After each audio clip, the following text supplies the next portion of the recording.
जातिवाचक संज्ञा है बुढ़ापा, दिल्ली, घर, छोटा। तो इसका सही उत्तर होगा घर। घर शब्द जातिवाचक संज्ञा का उदाहरण है।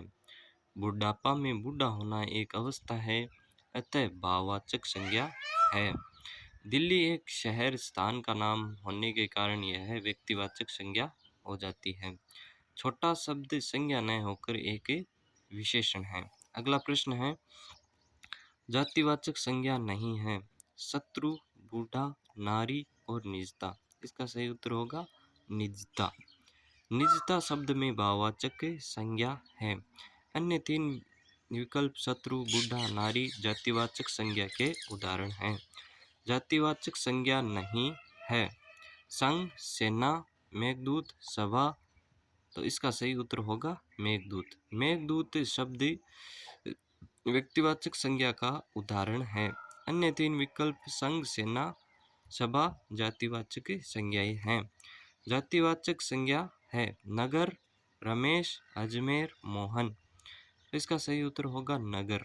नगर शब्द में जातिवाचक संज्ञा है। जातिवाचक संज्ञा से संपूर्ण जाति समुदाय या फिर वर्ग का बोध होता है। रमेश, अजमेर, मोहन व्यक्तिवाचक संज्ञा के उदाहरण हैं। अगला प्रश्न है, किसी वस्तु के गुण, दोष व धर्म का बोध कराने वाला संज्ञा शब्द कहलाता है।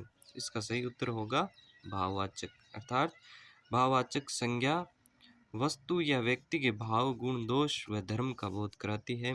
व्यक्तिवाचक संज्ञा एक ही व्यक्ति, वस्तु या स्थान के नाम का बोध कराती है।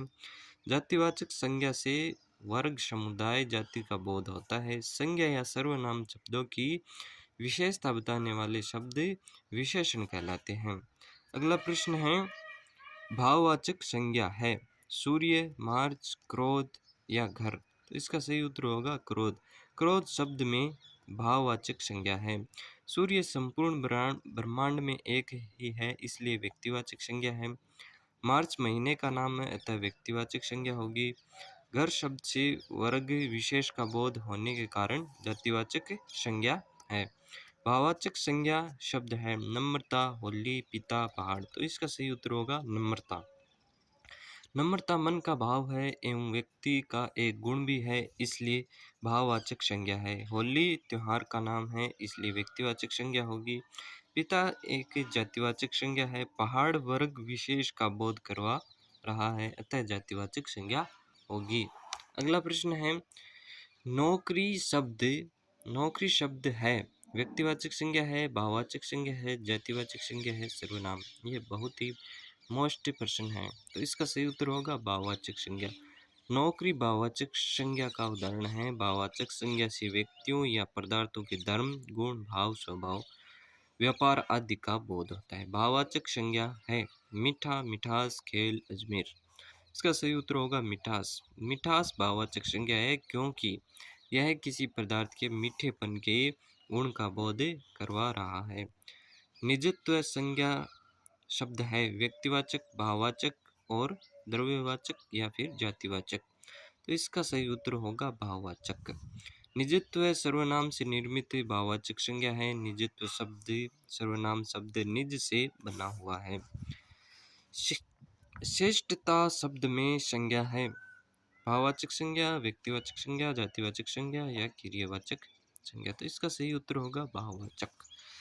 श्रेष्ठता शब्द विशेषण से निर्मित भाववाचक संज्ञा है। विशेषण शब्द श्रेष्ठ से श्रेष्ठता बनता है।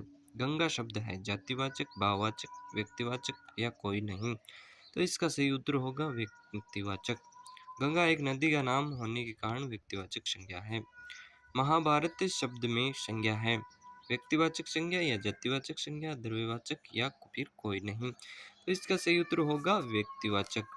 महाभारत एक ग्रंथ विशेष का नाम है, अतः व्यक्तिवाचक संज्ञा है।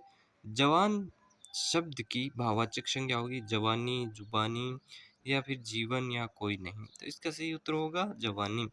जवान शब्द विशेषण है। जवान से बना शब्द जवानी भाववाचक संज्ञा का उदाहरण है। व्यक्तिवाचक संज्ञा है लालिमा, लकड़ी, रहीम, अनाज। तो इसका सही उत्तर होगा रहीम। रहीम एक लड़के का नाम होने के कारण व्यक्तिवाचक संज्ञा है। लालिमा भाववाचक संज्ञा है। लकड़ी जातिवाचक संज्ञा है। अनाज जातिवाचक संज्ञा है।